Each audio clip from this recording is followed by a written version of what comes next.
Capítulo 8. El croquet de la reina. Un gran rosal se alzaba cerca de la entrada del jardín. Sus rosas eran blancas, pero había allí 3 jardineros ocupados en pintarlas de rojo. A Alicia le pareció muy extraño, y se acercó para averiguar lo que pasaba. Y al acercarse a ellos, oyó que uno de los jardineros decía: «Ten cuidado, Cinco, no me salpiques así de pintura». «No es culpa mía», dijo Cinco en tono dolido. 7 me ha dado un golpe en el codo. Ante lo cual 7 levantó los ojos y dijo: «Muy bonito, 5, échale siempre la culpa a los demás». «Mejor será que calles esa boca», dijo 5. «Ayer mismo oí decir a la reina que debían cortarte la cabeza». «¿Por qué?», preguntó el que había hablado en primer lugar. «Eso no es asunto tuyo, 2, dijo 7. «Sí, es asunto suyo», protestó 5, «y voy a decírselo. Fue por llevarle a la cocinera bulbos de tulipán en vez de cebollas». 7 tiró la brocha al suelo y estaba empezando a decir «vaya» de todas las injusticias, cuando sus ojos se fijaron casualmente en Alicia, que estaba allí observándolos, y se cayó en el acto. Los otros 2 se volvieron también hacia ella, y los 3 hicieron una profunda reverencia. «¿Querrían hacer el favor de decirme», empezó Alicia con cierta timidez, «por qué están pintando estas rosas?» 5 y 7 no dijeron nada, pero miraron a 2. 2 empezó con una vocecita temblorosa. «Pues verá usted, señorita, el hecho es que esto tenía que haber sido un rosal rojo, y nosotros plantamos uno blanco por equivocación. Y si la reina lo descubre, pues nos cortarán a todos la cabeza, ¿sabe? Así que, ya ve, señorita, estamos haciendo lo posible antes de que ella llegue para...». En ese momento, 5, que había estado mirando ansiosamente por el jardín, gritó: «¡La reina! ¡La reina!». Y los 3 jardineros se arrojaron inmediatamente de bruces al suelo. Se oía un ruido de muchos pasos, y Alicia miró a su alrededor ansiosa por ver a la reina. Primero aparecieron 10 soldados, enarbolando tréboles. Tenían la misma forma que los 3 jardineros, oblonga y plana, con las manos y los pies en las esquinas. Después seguían 10 cortesanos, adornados enteramente con diamantes y formados como los soldados de 2 en 2. A continuación venían los infantes reales, eran también 10, y avanzaban saltando, cogidos de la mano de 2 en 2, adornados con corazones. Después seguían los invitados, casi todos reyes y reinas, y entre ellos Alicia reconoció al conejo blanco. Hablaba atropelladamente, muy nervioso, sonriendo sin ton ni son, y no advirtió la presencia de la niña. A continuación venía el ballet de corazones, que llevaba la corona del rey sobre un cojín de terciopelo carmesí, y al final de este espléndido cortejo avanzaban el rey y la reina de corazones. Alicia estaba dudando si debería o no echarse de bruces como los 3 jardineros, pero no recordaba haber oído nunca que tuviera uno que hacer eso cuando pasaba un desfile.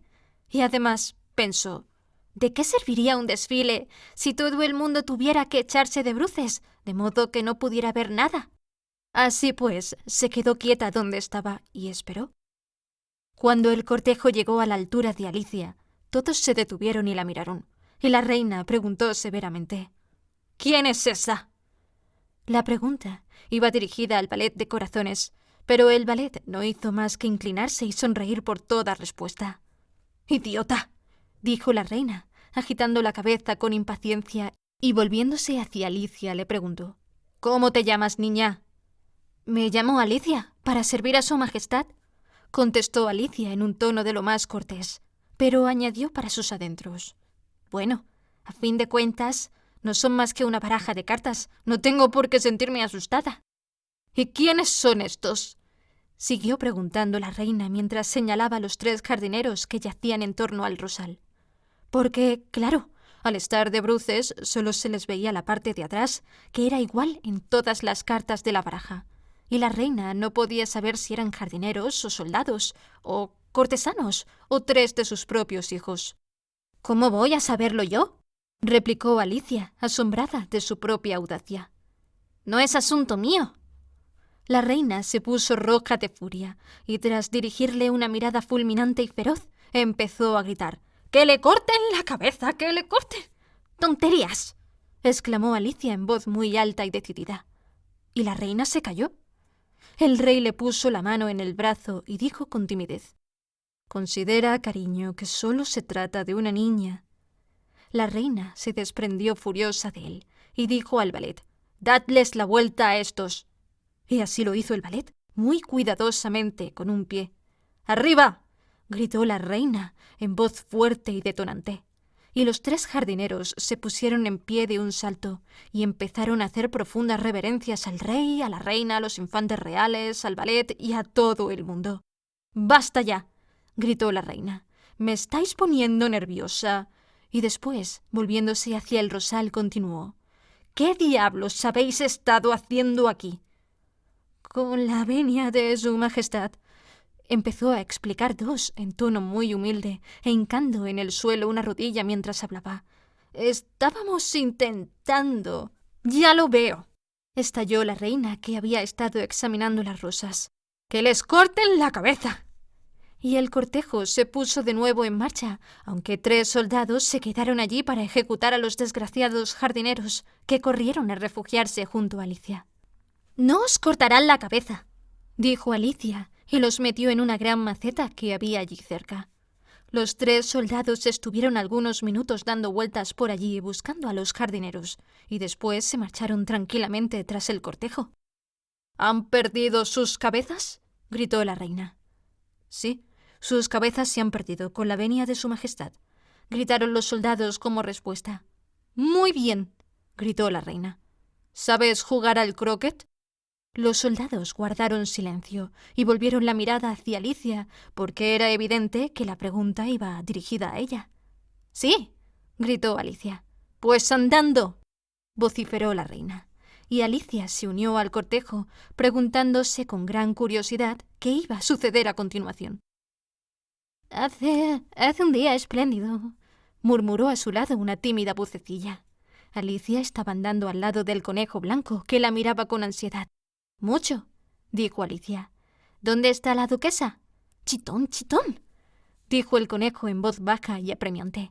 Miraba ansiosamente a sus espaldas mientras hablaba, y después se puso de puntillas, acercó el hocico a la oreja de Alicia y susurró: «Ha sido condenada a muerte».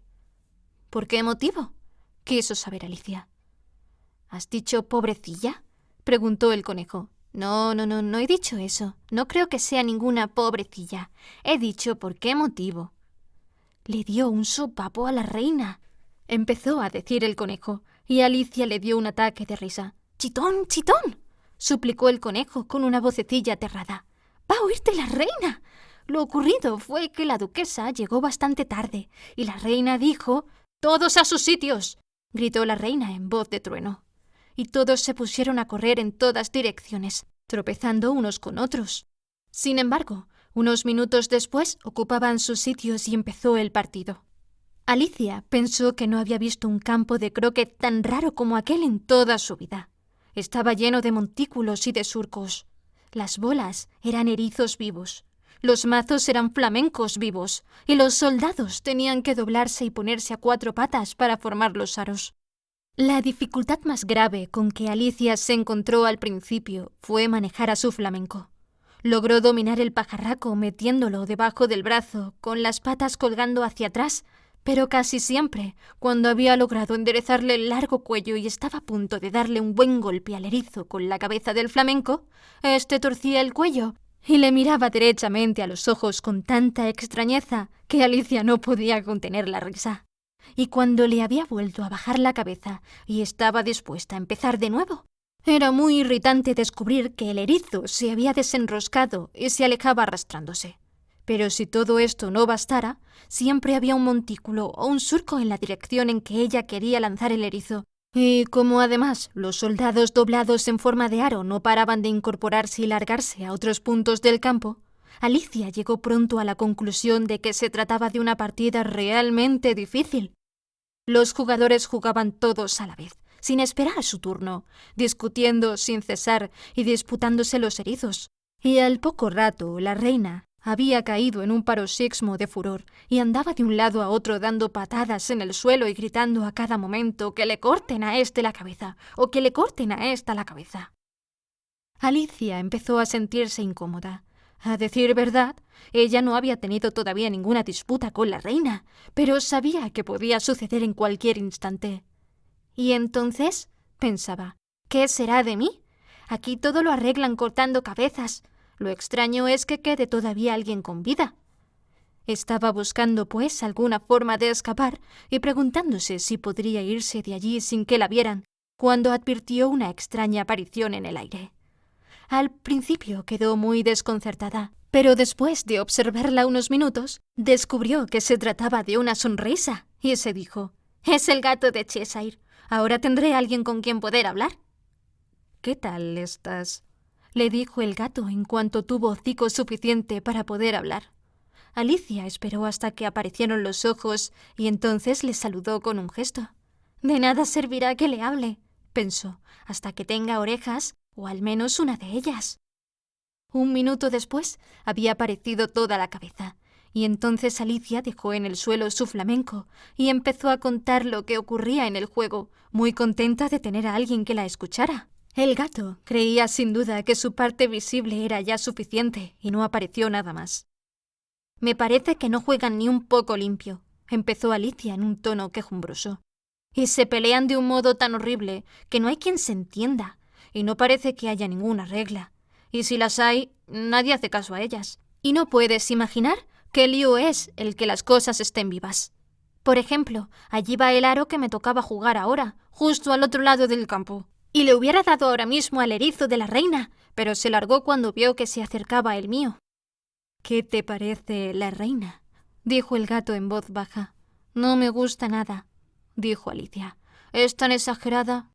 En este momento, Alicia advirtió que la reina estaba justo detrás de ella, escuchando lo que decía, de modo que siguió: «Tan exageradamente dada a ganar que no merece la pena terminar la partida». La reina sonrió y reanudó su camino. «¿Con quién estás hablando?», preguntó el rey acercándose a Alicia y mirando a la cabeza del gato con gran curiosidad. «Es un amigo mío, un gato de Cheshire», dijo Alicia. «Permita que se lo presente». «No me gusta ni pizca su aspecto», aseguró el rey. «Sin embargo, puede besar mi mano si así lo desea». «Prefiero no hacerlo», confesó el gato. «No seas impertinente», dijo el rey, «y no me mires de esta manera». Y se refugió detrás de Alicia mientras hablaba. «Un gato puede mirar cara a cara a un rey», sentenció Alicia. «Lo he leído en un libro, pero no recuerdo cuál». «Bueno, pues hay que eliminarlo», dijo el rey con decisión y llamó a la reina, que precisamente pasaba por allí. «Querida, me gustaría que eliminaras a este gato». Para la reina solo existía un modo de resolver los problemas, fueran grandes o pequeños. «Que le corten la cabeza», ordenó sin molestarse siquiera en echarle una ojeada. «Yo mismo iré a buscar el verdugo», dijo el rey apresuradamente y se alejó corriendo de allí. Alicia pensó que sería mejor que ella volviese al juego y averiguase cómo iba la partida, pues oyó a lo lejos la voz de la reina que aullaba con furor. Acababa de dictar sentencia de muerte contra 3 de los jugadores por no haber jugado cuando les tocaba su turno. Y a Alicia no le gustaba ni pizca el aspecto que estaba tomando todo aquello, porque la partida había llegado a tal punto de confusión que le era imposible saber cuándo le tocaba jugar y cuándo no. Así pues, se puso a buscar su erizo. El erizo se había enzarzado en una pelea con otro erizo, y esto le pareció a Alicia una excelente ocasión para hacer una carambola. La única dificultad era que su flamenco se había alargado al otro extremo del jardín, y Alicia podía verlo allí, aleteando torpemente en un intento de volar hasta las ramas de un árbol. Cuando hubo recuperado a su flamenco y volvió con él, la pelea había terminado, y no se veía rastro de ninguno de los erizos. «Pero esto no tiene demasiada importancia», pensó Alicia, «ya que todos los aros se han marchado de esta parte del campo». Así pues, sujetó bien el flamenco debajo del brazo para que no volviera a escaparse, y se fue a charlar un poco más con su amigo. Cuando volvió junto al gato de Cheshire, quedó sorprendida al ver que un gran grupo de gente se había congregado a su alrededor. El verdugo, el rey y la reina discutían acaloradamente, hablando los 3 a la vez, mientras los demás guardaban silencio y parecían sentirse muy incómodos. En cuanto Alicia entró en escena, los 3 se dirigieron a ella para que decidiera la cuestión y le dieron sus argumentos. Pero como hablaban todos a la vez, se le hizo muy difícil entender exactamente lo que decían. La teoría del verdugo era que resultaba imposible cortar una cabeza si no había un cuerpo del que cortarla. Decía que nunca había tenido que hacer una cosa parecida en el pasado y que no iba a empezar a hacerla a estas alturas de su vida. La teoría del rey era que todo lo que tenía una cabeza podía ser decapitado y que se dejara de decir tonterías. La teoría de la reina era que si no solucionaba el problema inmediatamente, haría cortar la cabeza a cuantos la rodeaban. Era esta última amenaza la que hacía que todos tuvieran un aspecto grave y asustado. A Alicia solo se le ocurrió decir: «El gato es de la duquesa. Lo mejor será preguntarle a ella lo que debe hacerse con él». «La duquesa está en la cárcel», dijo la reina al verdugo. «Ve a buscarla». Y el verdugo partió como una flecha.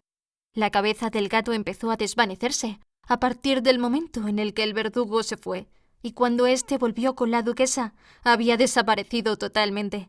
Así pues, el rey y el verdugo empezaron a corretear de un lado a otro en busca del gato, mientras el resto del grupo volvía a la partida de croquet.